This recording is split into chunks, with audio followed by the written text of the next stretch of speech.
2026, the year of new beginning. Di tahun ini, saudara akan melihat, bukan hanya melihat, tapi akan mengalami awal yang baru dalam seluruh area kehidupan saudara. Yesus datang ke dalam dunia ini untuk menjadikan segala sesuatu baru, semuanya baru. Yesus berkata dalam kitab Wahyu, lihatlah aku menjadikan segala sesuatu baru. Saudara siap untuk melihat dan mengalami awal yang baru dalam seluruh area hidupmu? Amin. Kita lihat videonya sekali lagi. Di Gunung Sinai, bangsa Israel menolak untuk berpegang kepada perjanjian Allah, yaitu perjanjian kasih karunia. Mereka menolak untuk hidup di bawah kasih karunia Tuhan. Allah memberikan 10 hukum Taurat kepada bangsa Israel untuk membawa mereka kepada akhir dari kekuatan mereka, supaya mereka menyadari bahwa mereka butuh kasih karunia Tuhan. Tidak seorang pun yang dibenarkan karena melakukan hukum Taurat. Mereka hidup di bawah penghukuman, karena setiap dosa diperhitungkan Allah sampai keturunan yang ketiga dan keempat. 1500 tahun mereka hidup di bawah hukum Taurat. Ketika mereka gagal melakukan hukum Taurat, penghukuman demi penghukuman datang dalam kehidupan mereka. Ada ratap tangis, air mata, perkabungan, duka cita, karena upah dosa adalah maut. Karena begitu besar kasih Allah akan dunia ini, Allah mengaruniakan anaknya yang tunggal. Hukum Taurat diberikan oleh Musa, tetapi kasih karunia dan kebenaran datang oleh Yesus Kristus. Yesus Kristus datang ke dalam dunia ini sebagai seorang pribadi yang penuh kasih karunia dan kebenaran. Dan dari kepenuhannya, kepenuhan kasih karunia, mereka menerima kasih karunia demi kasih karunia. Janganlah kamu menyangka bahwa aku datang untuk meniadakan hukum Taurat atau kitab para nabi. Aku datang bukan untuk meniadakannya, melainkan untuk menggenapinya.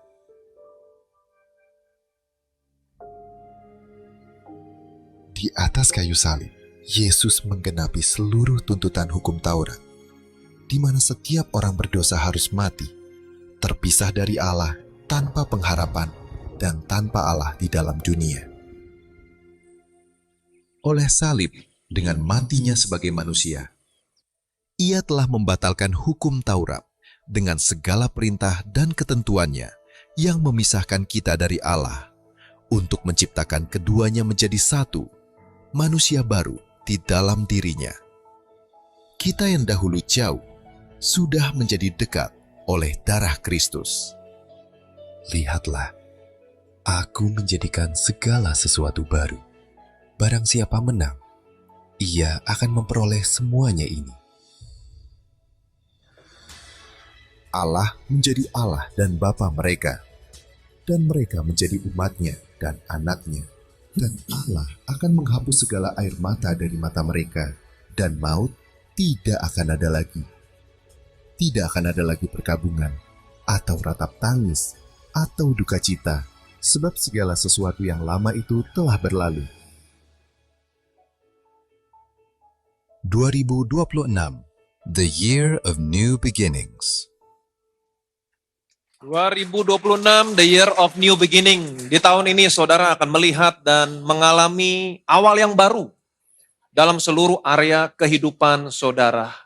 Yesus datang ke dalam dunia ini untuk menjadikan segala sesuatu baru. Lihatlah, aku datang untuk menjadikan segala sesuatu baru. Barang siapa menang, ia akan memperoleh semuanya ini. Apa kategori orang yang menang di sini?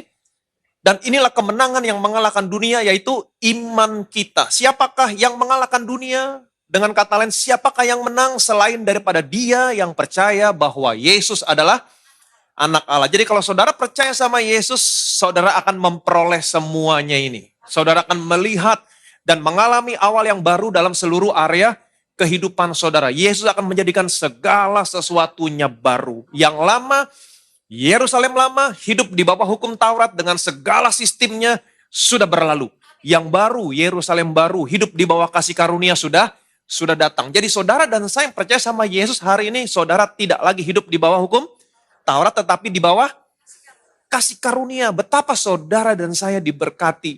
Kalau seandainya saudara masih hidup di bawah hukum Taurat, apa yang terjadi sama saudara? Di bawah hukum Taurat, Allah yang kudus berkata kepada manusia berdosa, jangan mendekat. Kamu mendekat, kamu mati. Tetapi di bawah kasih karunia, saudara dan saya begitu dekat hari ini dengan Allah. Kenapa? Karena Yesus datang menjadikan segala sesuatunya baru. Dia curahkan darahnya, darah yang tercurah, menguduskan. Menguduskan siapa? Saudara dan saya yang percaya sama Yesus. Saudara dan saya yang percaya sama Yesus dikuduskan satu kali. Untuk selama-lamanya. Sehingga hari ini saudara menjadi baitnya. Dia tinggal dalam saudara, dalam saya hari ini. Saudara menjadi begitu dekat. Di bawah hukum Taurat, Allah adalah Allah yang menuntut. Jangan begini, jangan begitu, kamu harus begini, kamu harus begitu. Allah menuntut kebenaran dari saudara. Kalau saudara sakit, Allah menuntut kebenaran terlebih dahulu dari saudara. Kamu jangan begini ya, kamu jangan begitu ya, kamu nggak boleh begini, kamu nggak boleh begitu. Kalau saudara bisa memenuhi semua tuntutannya, Allah baru menyembuhkan kamu. Di bawah hukum Taurat, kalau saudara ada dalam bahaya, Allah menuntut kebenaran terlebih dahulu dari saudara. Kamu nggak boleh gini ya, kamu nggak boleh itu, jangan begini, jangan begitu. Kalau saudara berhasil memenuhi tuntutannya, baru Allah memproteksi kamu. Ketika kamu kekurangan, Allah adalah Allah yang menuntut. Dia tuntut kebenaran terlebih dahulu dari saudara. Nggak boleh begini, nggak boleh gitu, jangan begini, jangan begitu. Baru Allah memberkatimu. Tapi di bawah kasih karunia, Allah bukan lagi Allah yang menuntut. Allah adalah Allah yang menyediakan. Apa artinya? Di mana ada kebutuhan, Allah sediakan. Allah bukan lagi Allah yang menuntut. Kenapa? Karena dia datang ke dalam dunia ini. Dia jadikan segala sesuatunya baru. Alkitab berkata, Yesus adalah kegenapan hukum Taurat. Allah begitu mengasihimu, dia berikan anaknya datang ke dalam dunia ini, gantikan posisimu. Menggenapi hukum Taurat. Kenapa? Karena hanya Yesus satu-satunya pribadi yang sanggup menggenapi hukum Taurat. Amin. Dia genapi hukum Taurat buat saudara, buat saya. Sehingga kebenaran diperoleh tiap-tiap orang yang percaya. Kalau saudara percaya sama Yesus, saudara menjadi orang benar. Amin. Saudara menjadi orang benar. Itu sebabnya waktu Allah melihat saudara, Allah tidak lagi menuntut kebenaran dari saudara. Kenapa? Karena saudara adalah orang yang sudah benar. Itu sebabnya hari ini ketika Allah melihat saudara, di mana ada kebutuhan, dia berkata, aku akan. Saudara sakit, aku akan sembuhkan kamu. Kamu dalam bahaya, aku akan proteksi kamu. Kamu kekurangan, aku berkati kamu. Amin. Di bawah hukum Taurat, Allah tidaklah sekali-kali membebaskan orang bersalah dari hukuman. Melainkan membalas kesalahannya kepada keturunan ketiga, keempat. Betapa mengerikan hidup di bawah hukum Taurat. Itu sebabnya ada ratap tangis. Upah dosa adalah maut. Tapi di bawah kasih karunia, Allah berkata, aku akan menghapus segala air mata dari matamu. Tidak lagi ada maut. Amin. Tidak lagi ada penghukuman. Kenapa? Yesus jadikan segala sesuatunya baru. Dia datang ke dalam dunia ini, dia gantikan posisimu. Dia yang tidak berdosa telah dibuat menjadi dosa karena kita. Karena semua dosamu, semua dosanya ditanggungkan di tubuh Yesus. Allah menghukum semua dosamu di tubuh Yesus. Kekudusan Allah dipuaskan. Sehingga hari ini kalau Allah sudah menghukum dosamu, Allah tidak lagi menghukum dosamu di tubuhmu. Amin. Karena dia adalah Allah yang adil. Itu sebabnya Alkitab berkata, tidak lagi ada penghukuman buat orang-orang yang ada di dalam Kristus Yesus. Tidak lagi ada penghukuman. Apakah Allah berubah menjadi Allah yang lembek? Tidak. Tidak lagi ada penghukuman karena Allah sudah menghukum dosamu. Itu sebabnya dia berkata, aku menaruh belas kasihan sama kesalahanmu dan aku tidak lagi mengingat-ingat dosamu. Yang percaya boleh bilang amin. Betapa saudara dan saya diberkati. Hidup di bawah kasih karunia. Yesus sudah jadikan segala sesuatunya baru. Minggu yang lalu kita sudah sama-sama melihat, saya mengajak saudara untuk melihat beberapa cerita dalam Injil. Intinya adalah ketika seseorang hidup di bawah hukum Taurat bertemu dengan Yesus dan orang ini tidak percaya sama Yesus, maka dia tidak akan pernah melihat dan mengalami hal yang baru. Dalam seluruh area hidupnya. Hidupnya tetap sama. Tetapi sebaliknya, waktu orang hidup di bawah hukum Taurat bertemu Yesus dan percaya sama Yesus, perempuan yang kedapatan berzina, orang yang buta sejak lahir, waktu mereka percaya sama Yesus, Yesus jadikan segala sesuatunya baru. Mereka tidak lagi hidup di bawah hukum Taurat, tapi mereka hidup di bawah kasih karunia. Jadi kalau saudara mau melihat, mengalami awal yang baru dalam hidupmu, jangan lagi pernah hidup di bawah hukum, tetapi hidup di bawah kasih karunia. Nah, apa bedanya hidup di bawah hukum Taurat? Apa bedanya hidup di bawah kasih karunia? Kita akan sama-sama belajar. Saudara harus mengerti dulu prinsipnya, baru saudara bisa mengalami hal yang baru dalam seluruh area hidupmu. Apa bedanya hidup di bawah hukum Taurat, dan apa bedanya hidup di bawah kasih karunia? Roma pasal 10, ayat yang kelima. Sebab Musa menulis tentang kebenaran karena hukum Taurat. Orang yang melakukannya akan hidup karenanya. Sebab Musa menulis tentang kebenaran karena hukum Taurat. Orang yang melakukannya, katakan bersama saya, melakukan, akan hidup karenanya.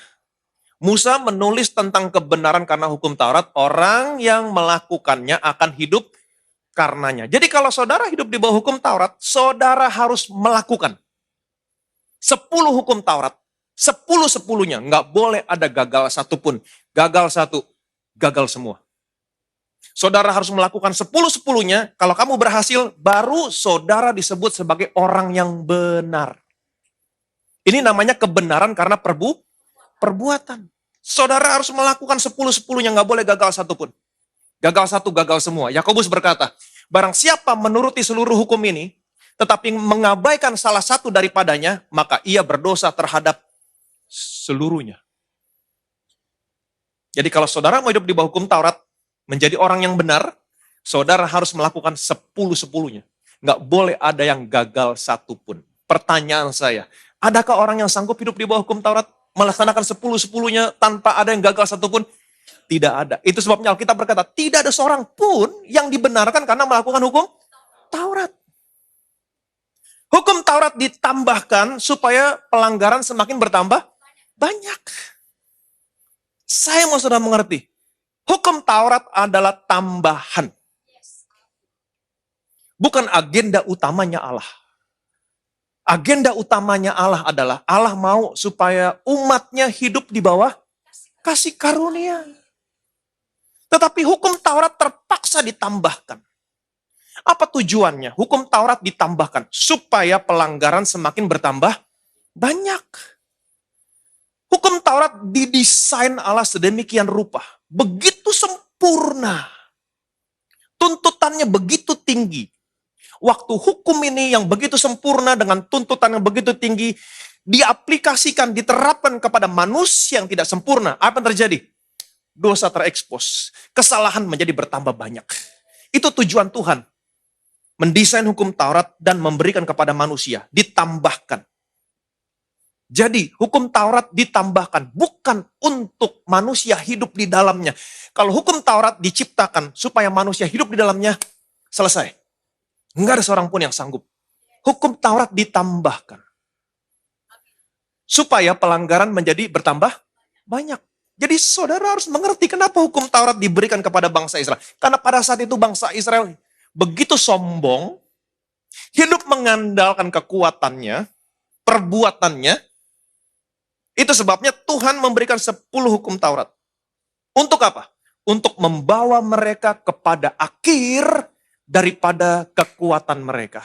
Mereka hidup di bawah hukum Taurat, mereka melakukan, mereka gagal. Mereka melakukan, mereka gagal. Mereka berusaha melakukan, mereka gagal. Kenapa? Karena tuntutannya begitu tinggi. Gak ada seorang pun yang bisa. Hukum Taurat diberikan untuk membawa Israel kepada akhir daripada kekuatannya, sehingga pada akhirnya mereka mengakui, Tuhan, saya nggak sanggup, saya butuh juru selamat. Itu tujuannya hukum Taurat diberikan kepada bangsa Israel. Hukum Taurat diberikan bukan untuk manusia hidup di dalamnya. Hukum Taurat diberikan untuk membawa manusia, menyadarkan manusia bahwa kamu sesungguhnya nggak sanggup. Kamu butuh Tuhan. Jadi jangan hidup di bawah hukum Taurat. Hidup di bawah hukum Taurat, kamu pasti gagal. Ayat berikutnya, ayat yang keempat. Sebab Kristus adalah kegenapan hukum Taurat, sehingga kebenaran diperoleh tiap-tiap orang yang percaya. Sebab Kristus adalah kegenapan hukum Taurat. Tidak ada seorang pun manusia yang sanggup menggenapi hukum Taurat. Hanya Yesus yang sanggup menggenapi hukum Taurat. Sehingga kebenaran diperoleh tiap-tiap orang yang percaya. Waktu saudara hidup di bawah hukum Taurat, saudara akan diperhadapkan dengan dua hal. Yang pertama, kutuk Yang kedua, berkat. Jika kamu baik-baik mendengarkan suara Tuhan Allahmu dan melakukan dengan setia segala perintah, 10-10-nya, apa yang terjadi? Berkat datang kepadamu. Tapi jika kamu tidak baik-baik mendengarkan suara Tuhan Allahmu dan tidak setia melakukan 10-10-nya, apa yang terjadi? Kutuk datang kepadamu.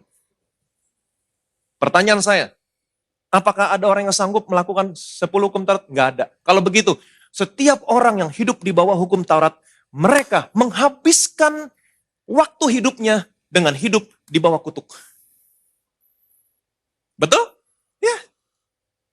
Itu sebabnya Allah begitu mengasihi. Dia berikan anaknya. Anaknya datang ke dalam dunia ini menjadi manusia. Untuk apa? Menggantikan posisimu, menggantikan posisi saya, menggenapi hukum Taurat. Itu sebabnya dia berkata, aku datang bukan untuk meniadakan, aku datang untuk menggenapi. Karena hanya Yesus satu-satunya manusia yang begitu sempurna, yang sanggup menggenapi hukum Taurat. Dia bukan hanya menggenapi loh, tapi dia menebus kamu dari kutuknya. Karena seperti yang tadi saya katakan, waktu kamu hidup di bawah hukum Taurat, kamu diperhadapkan dengan berkat dan dengan kutuk. Berkat nggak mungkin kamu bisa raih, karena nggak ada seorang pun yang dibenarkan. Orang yang hidup di bawah hukum Taurat sepanjang umur hidupnya hanya hidup dalam kutuk. Tapi Tuhan datang menebus kamu dari kutuk hukum Taurat. Kristus telah menebus kita dari kutuk hukum Taurat dengan jalan menjadi kutuk karena kita, sebab ada tertulis terkutuklah orang yang digantung pada kayu salib. Waktu dia tergantung, dia menjadi terkutuk. Dia menuai semua kutuk yang harusnya menjadi bagianmu. Kutuk dia terima. Sekarang tinggal berkat. Hanya berkat yang datang kepadamu. Amin. Dia genapi hukum Taurat. Yesus yang menggenapi hukum Taurat, gantikan posisimu. Apa yang terjadi? Sehingga kebenaran diperoleh tiap-tiap orang percaya. Saudara percaya sama Yesus, dia sudah genapi hukum Taurat, dia gantikan posisimu, sehingga hari ini saudara menjadi orang yang dibenarkan karena iman dalam Kristus Yesus. Dia yang genapi, saudara yang dibenarkan. Pertukaran tempat, divine exchange. Ini yang disebut dengan kebenaran karena iman. Kalau ayat 5 tadi, kebenaran karena perbuatan. Tapi ini namanya kebenaran karena iman. Kamu percaya, kamu benar. Saudara tidak lagi hidup di bawah hukum Taurat, tetapi hidup di bawah kasih karunia. Artinya kamu tidak lagi dibenarkan karena perbuatan, tetapi kamu dibenarkan karena iman. Sudah mengerti sampai di sini? Galatia pasal 3, ayat 11. Dan bahwa tidak ada orang yang dibenarkan di hadapan Allah karena melakukan hukum Taurat adalah jelas. Karena orang yang benar akan hidup oleh iman. Dan bahwa tidak ada orang yang dibenarkan di hadapan Allah karena melakukan hukum Taurat adalah jelas. Saudara coba-coba hidup di bawah hukum Taurat, saudara tidak pernah menjadi orang benar di hadapan Tuhan. Gagal. Jadi tidak ada seorang pun yang dibenarkan karena hukum Taurat. Itu jelas. Bagaimana caranya saudara bisa dibenarkan di hadapan Allah? Hanya satu cara. Dibenarkan karena iman. Jangan berharap sama perbuatanmu. Kamu pasti gagal. Satu-satunya cara kamu bisa dibenarkan di hadapan Allah. Dibenarkan karena iman. Bagaimana caranya dibenarkan karena iman? Percaya sama Yesus. Kamu percaya sama Yesus, kamu dibenarkan karena iman. Orang yang benar akan hidup oleh iman. Paulus mengutip ayat ini dari kitab Habakuk. Orang yang benar akan hidup oleh percayanya. Orang yang benar akan hidup oleh percayanya. Jadi perhatikan baik-baik. Injil, kabar baik, bukan berbicara tentang perbuatan benar. Tapi Injil, kabar baik, berbicara percaya sesuatu yang benar. Bagaimana dengan perbuatan benar? Nggak usah khawatir sama perbuatan benar. Kalau saudara percaya sesuatu yang benar, maka buahnya perbuatan benar, hidup yang benar akan muncul.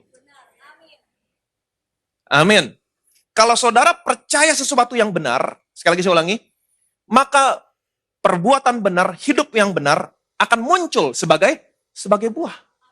Perbuatan yang benar, hidup yang benar adalah buah hasil dari saudara percaya sesuatu yang benar. Jadi nggak usah khawatir sama perbuatan benar.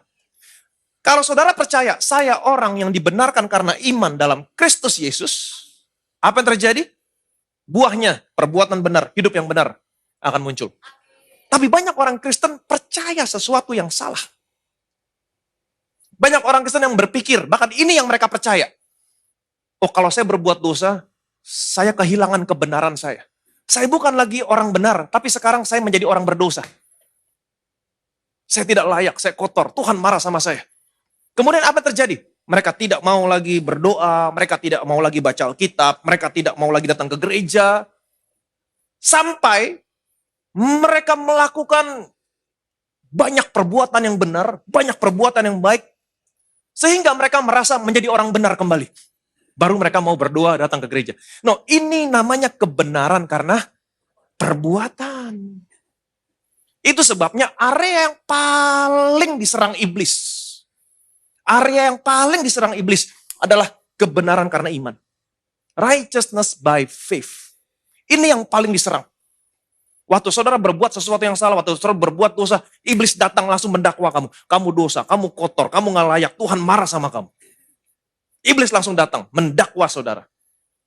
Supaya kamu berpikir, saya orang berdosa, saya nggak layak. Oh, saya harus melakukan perbuatan benar. Supaya Tuhan sayang lagi sama saya.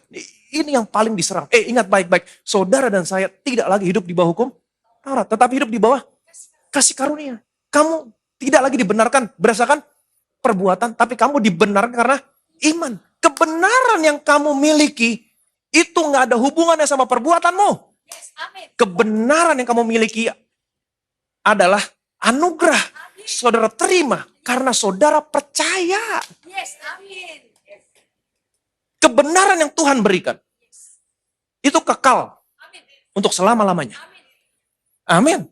Jadi perhatikan baik-baik. Waktu kamu berbuat sesuatu yang salah, waktu iblis datang mendakwa kamu, kamu kotor, inilah saatnya kamu gunakan imanmu. Orang benar akan hidup oleh iman. Katakan, no, aku tidak hidup di bawah hukum Taurat, tapi aku hidup di bawah kasih karunia. Aku tidak lagi dibenarkan karena perbuatan, tapi hari ini aku dibenarkan karena iman. Gunakan imanmu. Lawanlah si iblis. Ini intisari daripada Injil, kabar baik. Tapi banyak orang Kristen yang campur aduk. Dicampur aduk antara hukum Taurat dengan kasih karunia. Semuanya dicampur aduk. Banyak orang Kristen berkata, loh kita kan memang hidup di bawah kasih karunia, tapi kita juga butuh hukum Taurat supaya orang Kristen hidupnya nggak seenak-enaknya. Tuhan Yesus berkata, kamu nggak bisa masukkan anggur yang baru ke dalam kantong yang lama. Kalau kamu masukkan anggur yang baru dalam kantong yang lama, kedua-duanya akan rusak. Yesus menentang campur aduk. Yesus berkata kepada jemaat di Laodikia, aku tahu pekerjaanmu. Engkau tidak dingin, engkau tidak panas. Alangkah baiknya engkau dingin atau panas. Karena engkau suam-suam, tidak dingin, tidak panas, aku muntahkan kamu.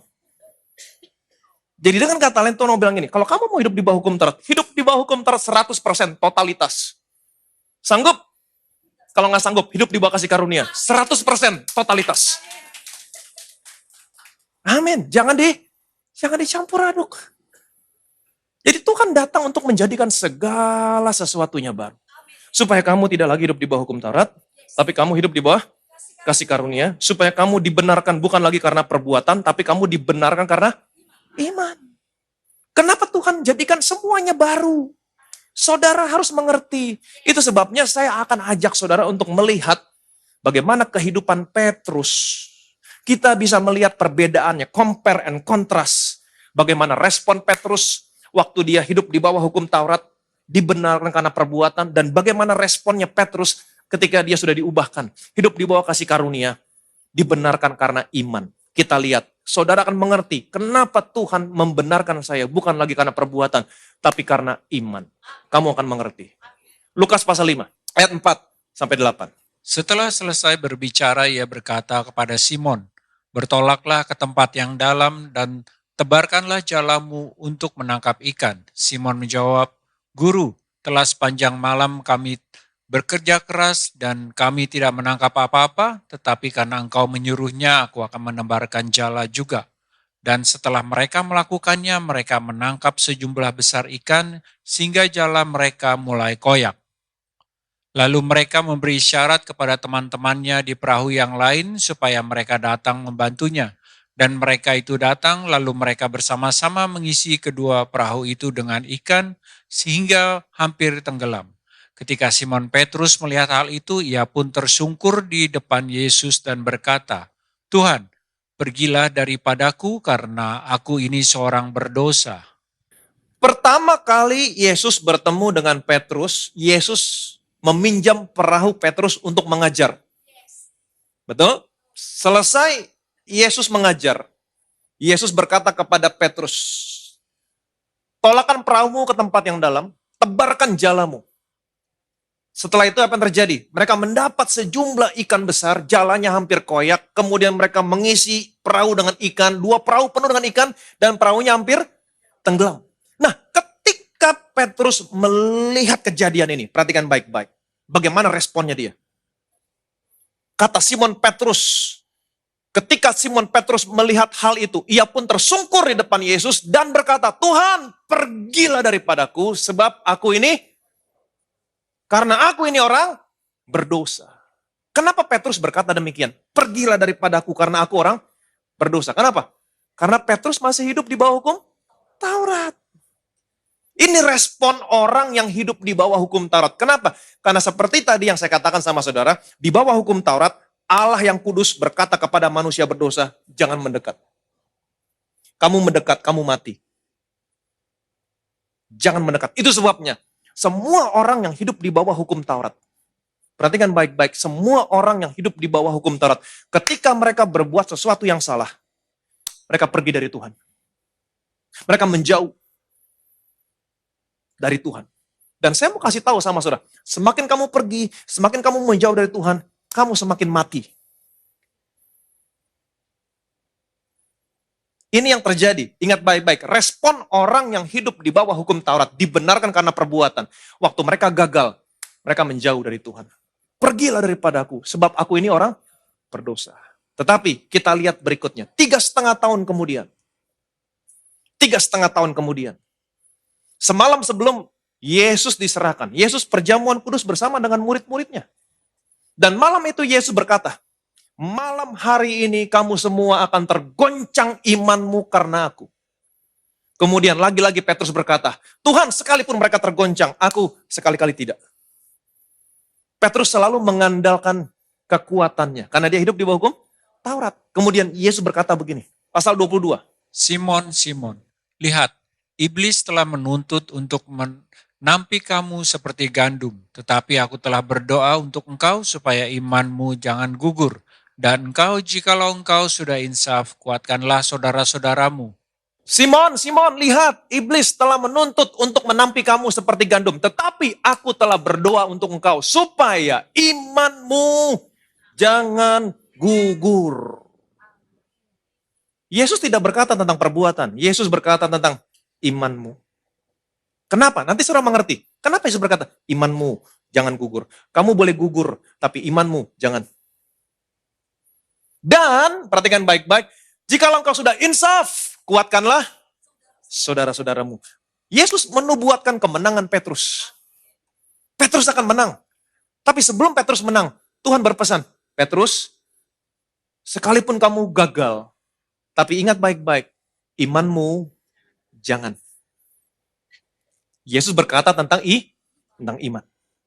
Kemudian Petrus berkata, "Tuhan, aku rela di penjara dan aku rela mati bersama-sama dengan engkau." Kemudian Tuhan berkata, "Petrus, hari ini juga sebelum ayam berkokok, engkau akan menyangkal aku 3 kali." Kita tahu ceritanya. Di halaman rumah imam besar Kayafas, di depan api arang, Petrus menyangkal Yesus 3 kali. Kemudian ayam berkokok. Teringatlah Petrus akan perkataan Yesus, "Sebelum ayam berkokok, engkau akan menyangkal aku 3 kali. Dia melihat Yesus. Yesus lihat Petrus. Mereka bertemu mata dengan mata. Betapa Petrus hancur hatinya. Petrus berpikir waktu Yesus melihat Petrus, seolah-olah Yesus menghakimi. "Tuh kan, betul kan kamu menyangkal aku? Kamu payah, Petrus. Omong doang." Petrus berpikir Yesus sedang menghakimi. Itu sebabnya dia menangis, dia lari dengan sedihnya. Yesus tidak menghakimi Petrus. Yesus sesungguhnya ingin mengingatkan Petrus, kamu memang gagal.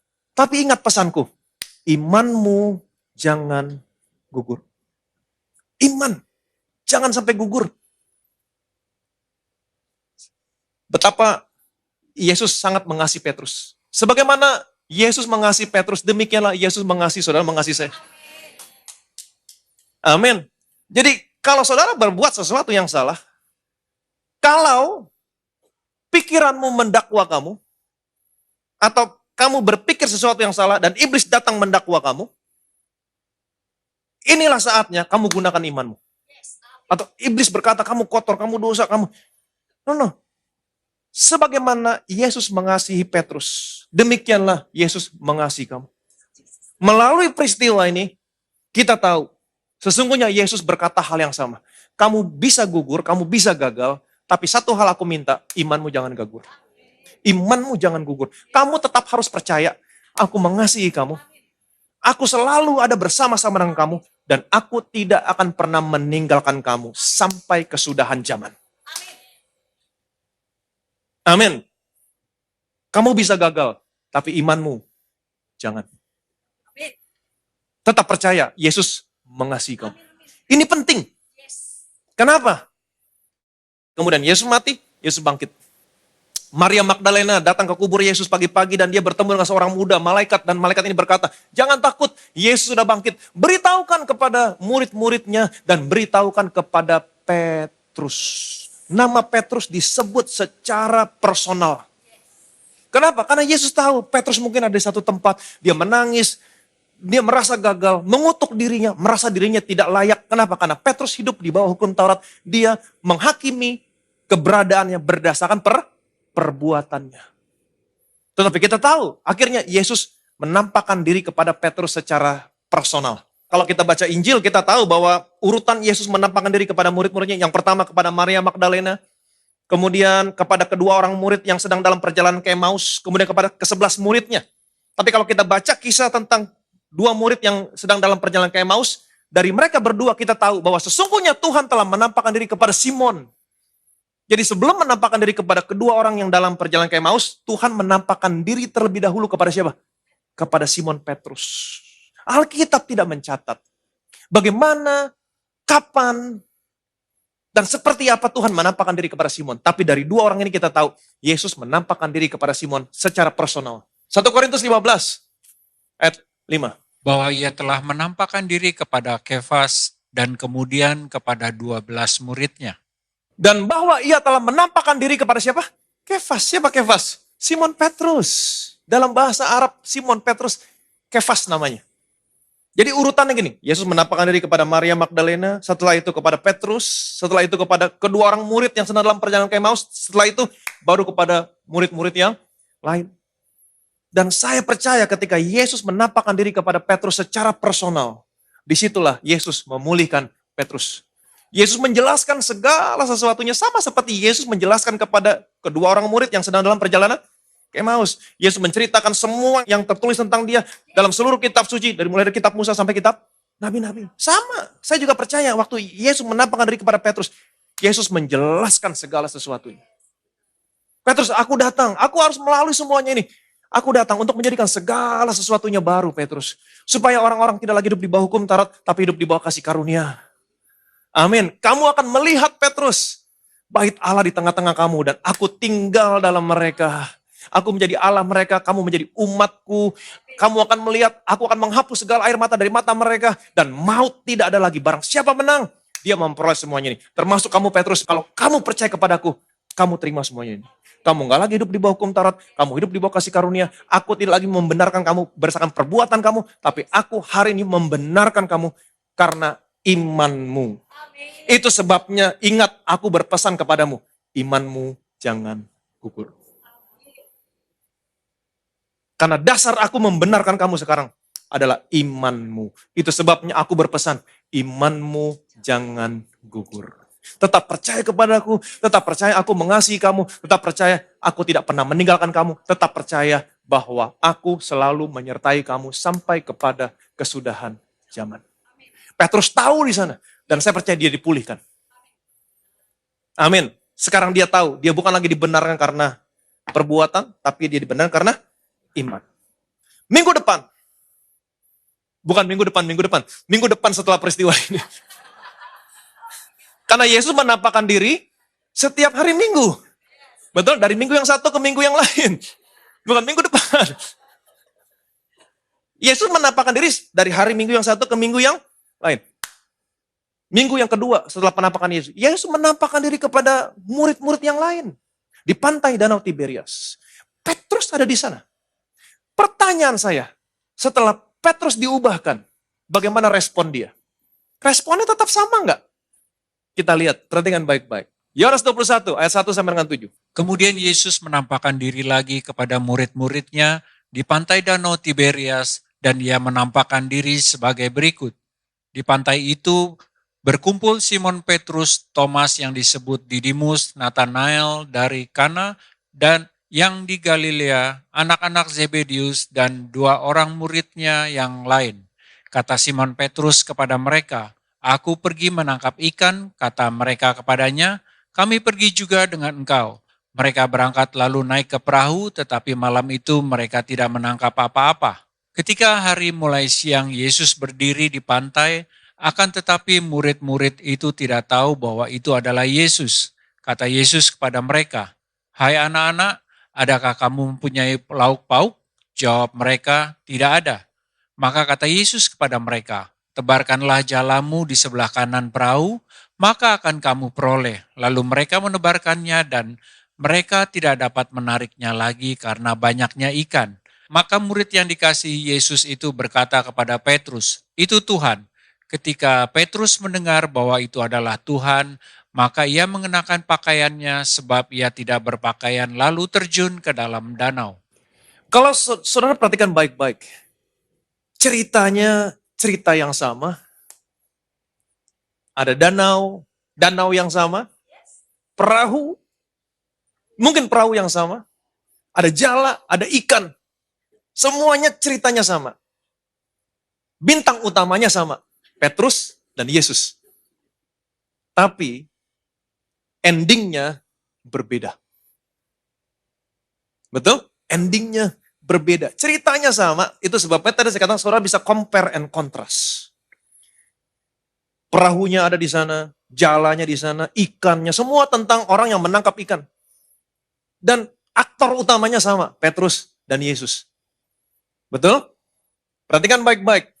Ketika hari mulai siang, Yesus berdiri di pantai, akan tetapi murid-murid itu tidak tahu bahwa itu adalah Yesus. Kata Yesus kepada mereka, "Hai anak-anak, adakah kamu mempunyai lauk pauk?" Jawab mereka, "Tidak ada." Maka kata Yesus kepada mereka, "Tebarkanlah jalamu di sebelah kanan perahu, maka kamu akan memperoleh."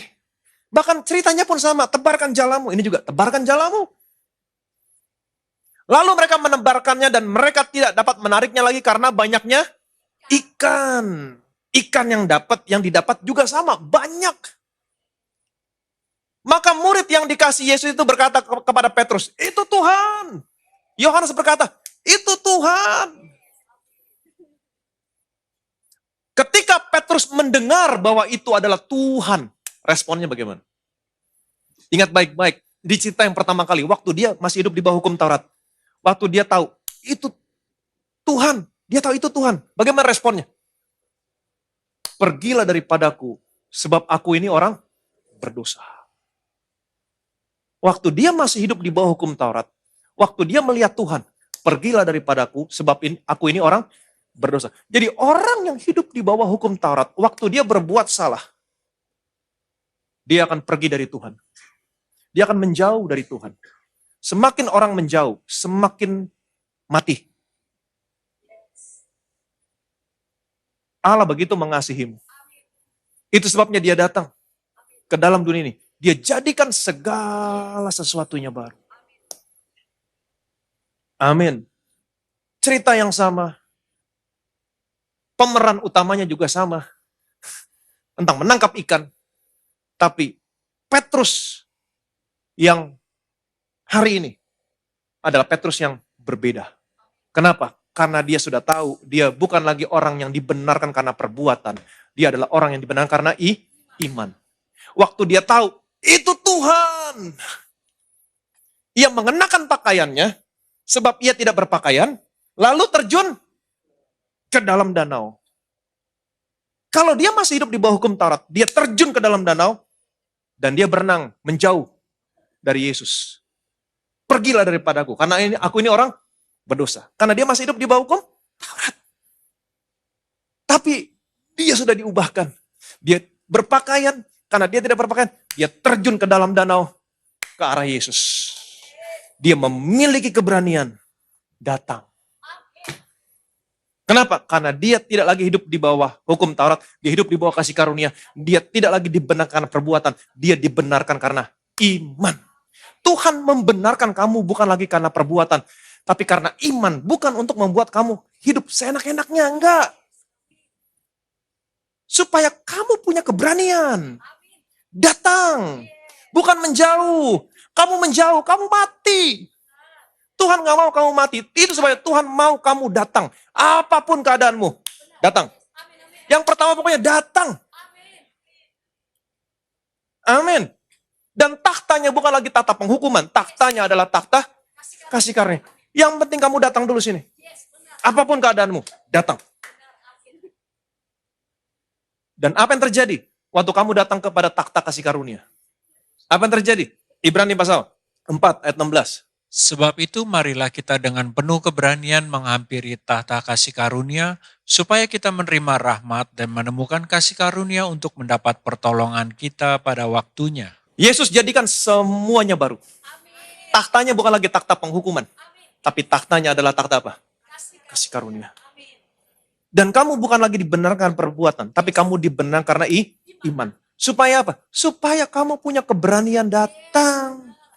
Selama kamu hidup di bawah hukum Taurat dan dibenarkan karena perbuatan, kamu tidak memiliki keberanian datang. Kamu berkata, pergilah daripada aku. Saudara yang pergi.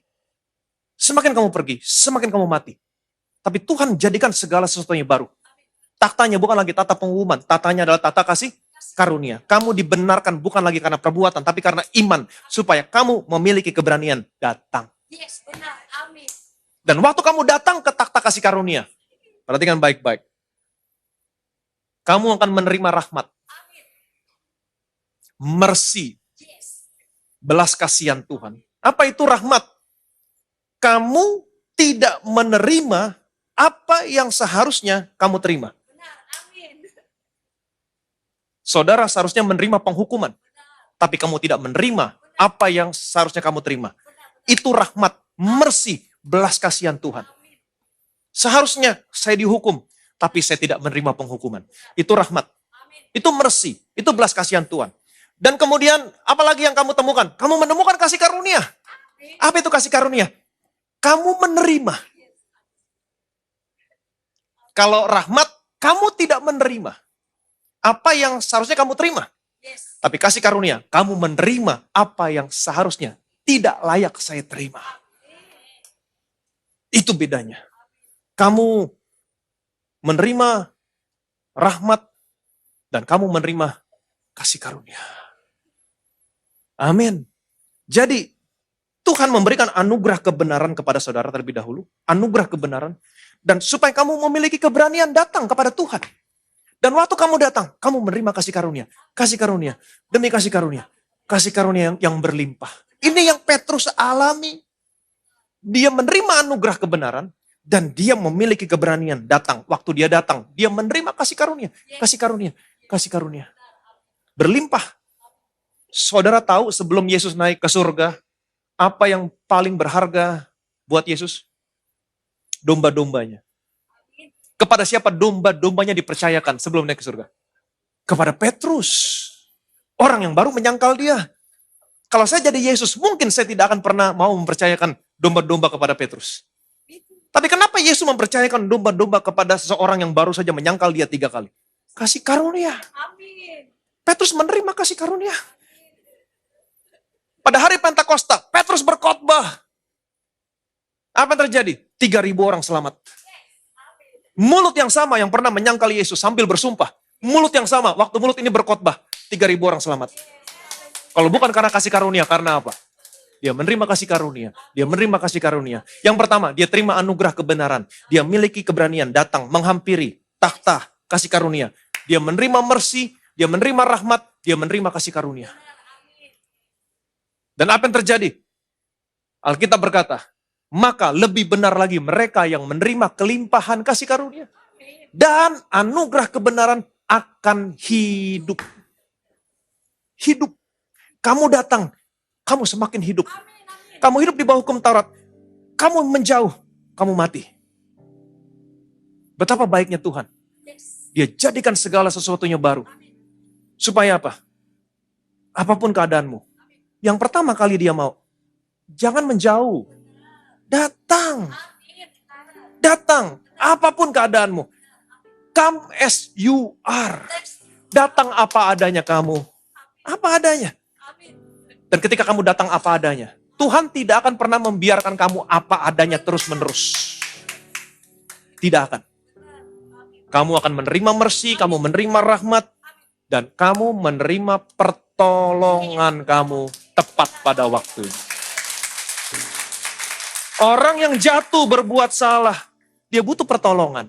Tapi sayangnya, orang-orang yang di bawah hukum Taurat, ketika dia jatuh, dia menjauh dari Tuhan. Dia menjauh dari Tuhan. Dia tidak akan pernah mendapatkan pertolongan. Semakin mati. Tapi betapa Tuhan baik, dia jadikan semuanya baru. Dia berikan anugerah kebenaran kepada saudara. Supaya kamu memiliki keberanian datang. Dan taktanya bukan lagi takhta penghukuman. Taktanya adalah takhta kasih karunia. Dia membenarkan kamu bukan untuk membuat hidupmu seenak-enaknya. Dia membenarkan kamu supaya kamu punya keberanian datang. Datang. Come. Apapun keadaanmu. Kamu bisa gagal, kamu bisa gugur, perbuatanmu. Tapi satu hal, imanmu. Jangan. Jangan, imanmu jangan. Kamu harus tetap percaya kepadaku. Aku mengasihi kamu. Aku tidak pernah meninggalkan kamu. Aku menyertai kamu. Come, datang. Lagi pula takhtaku sekarang bukan takhta penghukuman. Takhtaku adalah takhta kasih karunia. Kamu datang. Kamu akan takjub. Kamu menerima rahmat. Seharusnya saya dihukum, tapi saya tidak terima penghukuman. Ini mercy, ini belas kasihan Tuhan. Dan kamu menerima kasih karunia. Kamu menerima apa yang seharusnya tidak layak kamu terima. Dan tidak hanya sampai di sini. Ketika kita jatuh, kita butuh pertolongan Tuhan. Dan itulah saatnya. Kamu akan mendapatkan pertolongan tepat pada waktunya. Tepat pada waktunya. Itu sebabnya kenapa sekarang Tuhan tidak lagi membenarkan kamu berdasarkan perbuatan kamu. Tuhan membenarkan kamu berdasarkan iman kamu. Tuhan jadikan segala sesuatunya baru. Betapa kamu diberkati. Mengerti kebenaran ini. Orang yang di luar sana begitu banyak yang menyerang kebenaran karena iman. Wah, hyper grace. Nanti orang berbuat dosa seenaknya. No. Pikiran Allah jauh dari pikiran manusia. Mereka tidak mengerti. Tuhan membenarkan kamu berdasarkan iman, tidak lagi perbuatanmu. Karena Tuhan mau jadikan semuanya baru. Supaya apa? Supaya kamu jangan menjauh. Kamu datang mendekat. Sini, datang mendekat. Kamu datang mendekat. Kamu akan menerima rahmat, menemukan kasih karunia, dan kamu akan mendapatkan pertolongan kamu tepat pada waktunya. Mereka yang menerima kelimpahan kasih karunia dan anugerah kebenaran akan hidup dan berkuasa. Hidup, berkuasa. Berkuasa atas kebiasaan buruk, berkuasa atas dosa. Amin. Dan sehingga pada akhirnya kamu diubahkan dari satu kemuliaan kepada kemuliaan. Sehingga pada akhirnya kamu menjadi serupa dengan gambarnya. Amin. Segala sesuatunya sudah menjadi baru. Diberkatilah saudara. Amin. Ingat baik-baik, imanmu jangan gugur. Bilang sama kiri kanan, imanmu jangan gugur. Amin. Betapa kami bersyukur Tuhan. Betapa kami bersyukur. Engkau begitu baik. Engkau jadikan segala sesuatunya baru. Pikiranmu jauh dari pikiran kami. Kami tidak bisa menyelami pikiranmu. Dengan hikmat manusia, kami tidak bisa menyelami. Ketika orang hidup di bawah hukum Taurat, orang berbuat salah, orang menjauh dari Tuhan. Semakin mati. Tapi engkau begitu mengasihi kami. Engkau tidak lagi membenarkan kami berdasarkan perbuatan, tapi berdasarkan iman. Supaya kami memiliki keberanian datang. Lagi pula takhtamu bukan lagi tata penghukuman, tapi tata kasih karunia. Dan ketika kami menerima anugerah kebenaran, kami memiliki keberanian datang, disitulah kami menemukan rahmat, kami menerima kasih karunia, dan kami mendapatkan pertolongan kami tepat pada waktunya. Kami hidup, kami berkuasa, dan pada akhirnya kami melihat kami diubahkan dari satu kemuliaan kepada kemuliaan yang lebih lagi, sehingga pada akhirnya kami menjadi sama, serupa dengan gambar-Mu. Segala kemuliaan, segala hormat, segala pujian hanya bagi nama Tuhan kita Yesus Kristus. Semua yang percaya diberkati. Sama-sama kita katakan, amin.